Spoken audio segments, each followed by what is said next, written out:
Hello everyone, welcome to another episode of the Cricket Rockstar Plus show with Tyrelle Audain, aka the Cricket Rockstar, which is me. And without further ado, let's get on with it, ladies and gentlemen.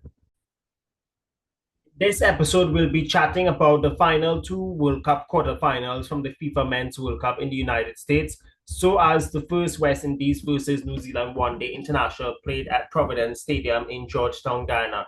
We're starting with the World Cup though, because let me tell you this, the final two quarterfinals, not qualifiers, quarterfinals of the FIFA Men's World Cup 2026 certainly lived up to its expectations as England edged Norway by 2 goals to 1 after extra time to reach the semi-finals for the first time in 8 years. The last time they made the semi-finals was in the 2018 edition in Russia, where they lost to Croatia.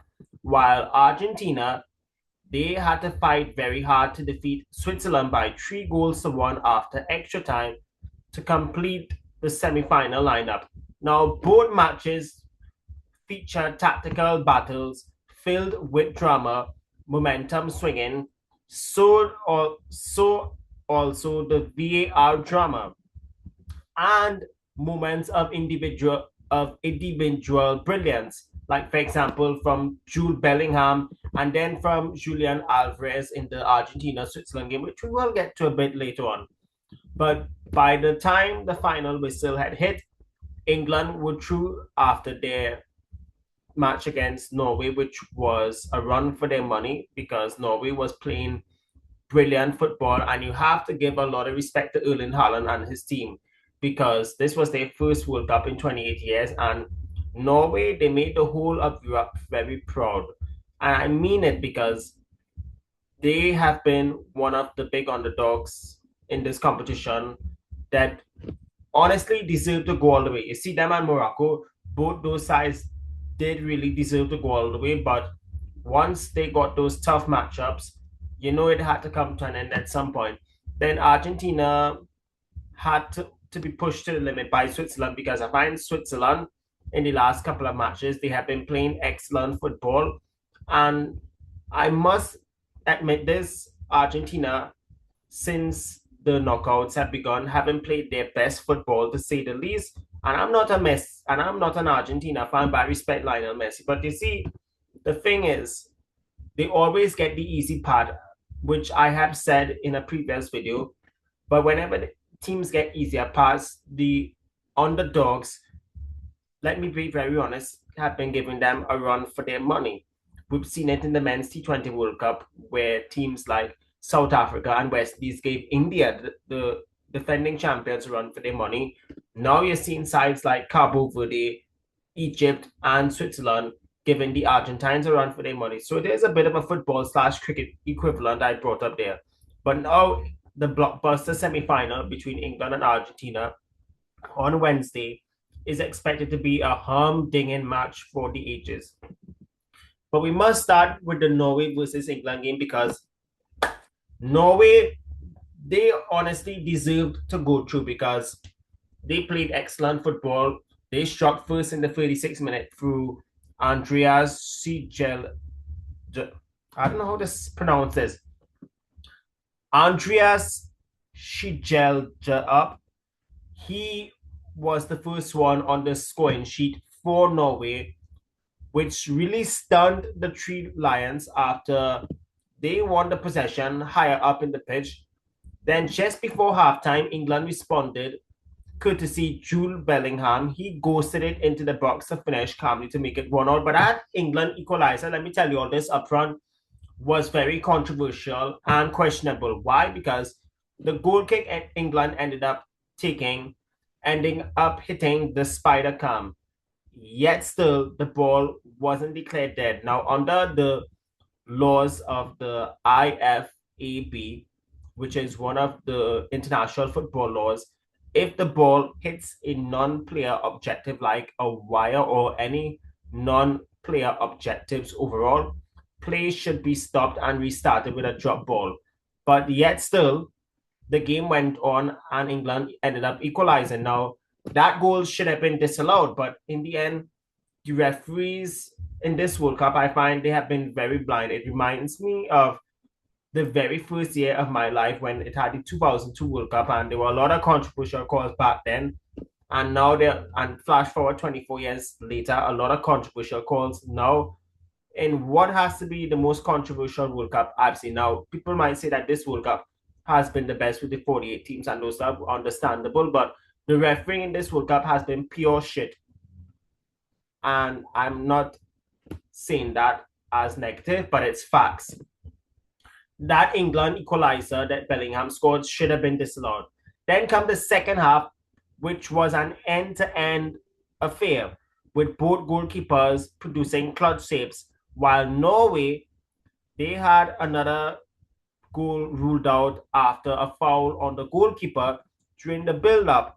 Now, that one was also another disappointing call by the referee, because the goal that Torbjørn Hegem would have scored in the 55th minute, 10 minutes after the second half started, would have sent Norway ahead, and had they had hold on, they could have won the game and made the semi-final. But again, stupid VAR and the referees saw how Erling Haaland pushed someone. Now, if I was the referee in this case, if I had to put myself into the refereeing shoes, I would have allowed the goal to have stood, because if the player had pushed someone, the referees always had the advantage must be given to the player. But in VAR era, the players aren't getting the advantage. The referee has been changing up the ways. Now, in the past, pre-VAR, the referee would have allowed the play to go on and would have allowed the goal to have stood. But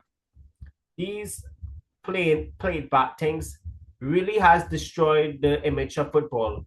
Then England thought they had earned a penalty, only for VAR to overturn the decision after lengthy review. Now, that review was a well-taken one. Let me tell you that, because there was no way the player would have been tackled inside the box. I thought it was, personally, if I be honest with you all, I find the player fell on his own without being tackled. That was the right call there. But you see the two goals that went against Norway, that those goals should have stood. So was the England goal, which should have been disallowed. That's my take. And then with the match level at 1 goal apiece after 90 minutes into extra time, which was needed, once again, Jude Bellingham, I should say, produced magic, smashing home an awesome goal in the 93rd minute after reacting very quickly to a rebound.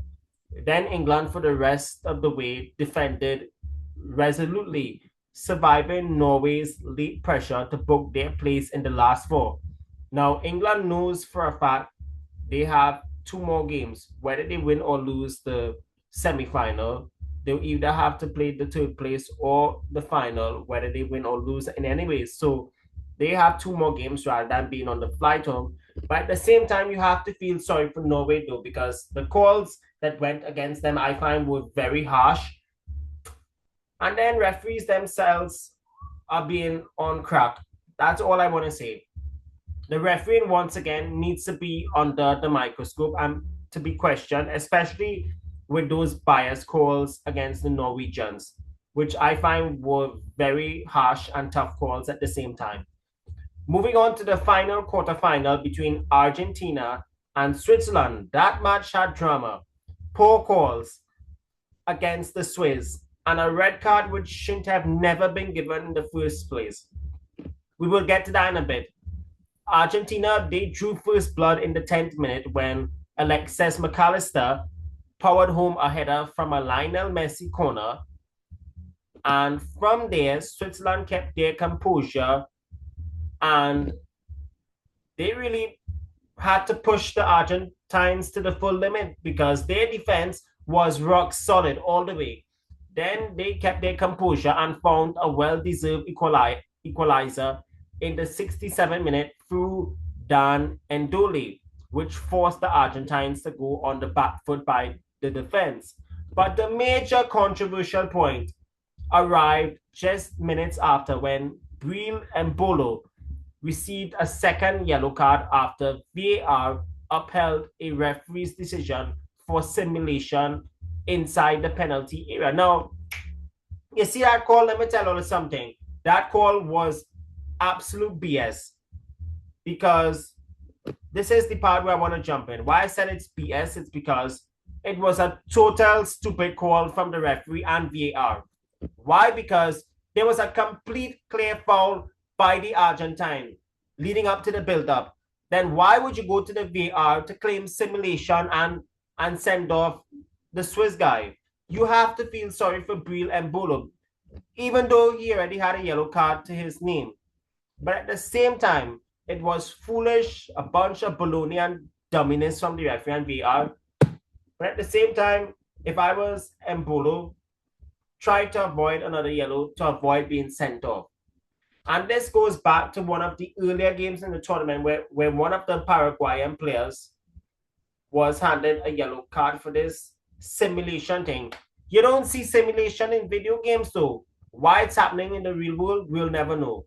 Honestly, this whole VAR rubbish, it is pure trash. It is pure trashy shit. Despite the Swiss being down to 10 men, the Swiss defended brilliantly to force extra time before Julian Alvarez in the second half of extra time produced a spectacular finish in the 112th minute. As Switzerland, from there, they threw everybody forward, searching for an equalizer to force penalties. And then into stoppage time, Loranto Martinez sealed the contest with a beautiful goal. While Argentina may have reached another World Cup semi-final, this is the third game in a row that the Argentines had to scrape through against a lower-ranked nation. It happened with Cabo Verde when they defeated them 3-2. They had to come from 2 goals down to defeat Egypt, although that one should have gone to penalties, though, because the referee was extremely biased towards the Egyptians, and I felt very sorry for them. And now I'm feeling very sorry for the Swiss because of that controversial call. But nevertheless, though, the Switzerland team deserves a lot of respect. They played brilliantly throughout the whole 90 minutes, or should I say throughout the entire game on the whole, despite being a man down. And the way how they defensed against a very strong Argentine lineup deserves to be commended. And whatever happens to them, they had a stellar campaign, but in the end, the Argentines, they were too strong for them. And this is where the weakness comes in. Argentina have been having tough games since the start of the knockouts. They had a very easy sail flowing through the group stage, but it's not going to be easy for the Argentines come the semi-final against England. And I'll tell you why. England, we have seen in the last couple of games, just like the Argentines, they had to toil hard to come from behind and pull off wins. Can the Argentines do the same thing? I'm not an Argentine fan nor an English supporter, but that semi-final is expected to be a humdinger. And coming back to England, though, England, just like the defending champions Argentina, they had to push to their entire limits to come from behind. While on the other hand, Norway were very unlucky because of VAR and its whole bunch of stupidness. So the FIFA World Cup semi-finals are set. Tuesday, France takes on Spain in the first semi-final in Dallas. And then the second semi-final in Atlanta pits Argentina and England. My prediction, I would like to see France in the finals and go all the way because France is my team. I love Spain, but France, they have the guys such as Mbappe, Dembele, and company. Spain has Lamal and most of the guys that were part of that team that won the Euros. While on the other hand, that England-Argentina game is going to be a humdinger for the ages. Moving to cricket now, the West Indies versus New Zealand ODI series bowled off in Providence Stadium, Georgetown, Guyana on Saturday, where the hosts got their 5-match series against the Black Caps off to an excellent start with a 7-wicket thrashing against the Kiwis. Now, after being sent into bat, New Zealand made a steady start before the West Indies gradually tightened the screws. The Black Caps innings, it was anchored by Daryl Mitchell's classy 65 of 73 deliveries, while Will Young's 49, I beg your pardon, of 63 deliveries was also the other highest contributor on the day for the Kiwis. However, while they were looking to launch in the dead overs, the West Indian bowlers struck back. Azari Joseph was the chief destroyer with 4 wickets for 41 runs, producing general heat and bounce, or should I say general pace and bounce, while Vital Louis, the 19-year-old wrist spinner from Jamaica, playing his first professional game, chipped in with figures of 3 wickets for 54 from 10 overs. The result was New Zealand 267. People might say it was a respectable total, but perhaps 20 or 30 runs short of what they would have wanted to have on what was a good batting pitch. The chase was a complete cruise control for the West Indies. The foundation was laid by a magnificent third-wicket partnership between Kesey Carty and Captain Shai Hope. Carty, he played the anchor role brilliantly, compiling 95 from 112 deliveries, making a return to form after a long layoff of poor scores. However, he fell 5 runs short agonizingly of what would have been a well-deserved century. And truly, Kesey Carty would have deserved it because he's been in the last several games in the limited over setup. He has lost good form that he had from the previous year. While on the other hand, Shai Hope continued to showcase his trademark performances with the bat, especially batting in the middle order. Now, Shai Hope has never lost form though. The only criticism I had with Shai Hope was his leadership skills, but he did show his elegance and leadership today by scoring 87 of 92 deliveries. Now, together, the two of them, Carty and Hope, they rotated the strike, punishing loose deliveries and kept the required run rate way under control. Now, when Carty had departed on 223 for the loss of 3, West Indies had the game already in the bag, and then came Shafeen Rutherford's undefeated Camille, providing the finishing touches as the men in maroon coasted to the finishing line. But let's be real though, New Zealand's innings never fully accelerated despite several batters in Mitchell and Young getting starts.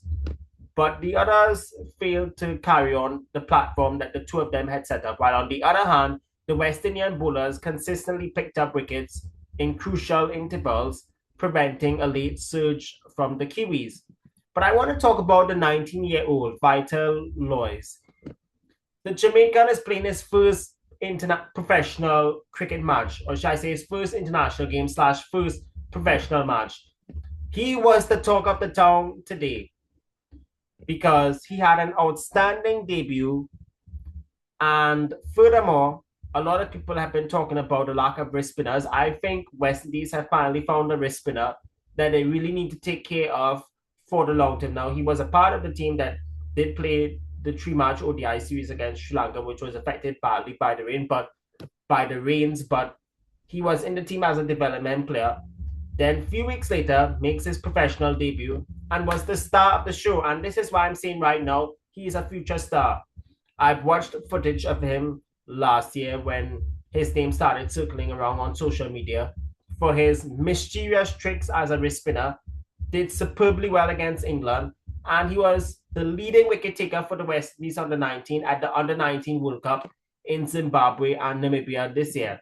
That's why I'm saying he's a future star. He's got so much potential. He's got great variations with his wrist spinners, and that's what wrist spinners need to have, all the various tricks in the book. And one more thing must be said, he is going to get better game after day. Now, trust me in what I'm saying right now. He might not have the best of days along the line, but he's got to be trusted. West Indies have been failing to produce a wrist spinner for so long. They had guys like Amit Jagana, Javindra Bishu back in the late 2000s and early 2010s. And then they had Yannick Correa, but he fell off the path.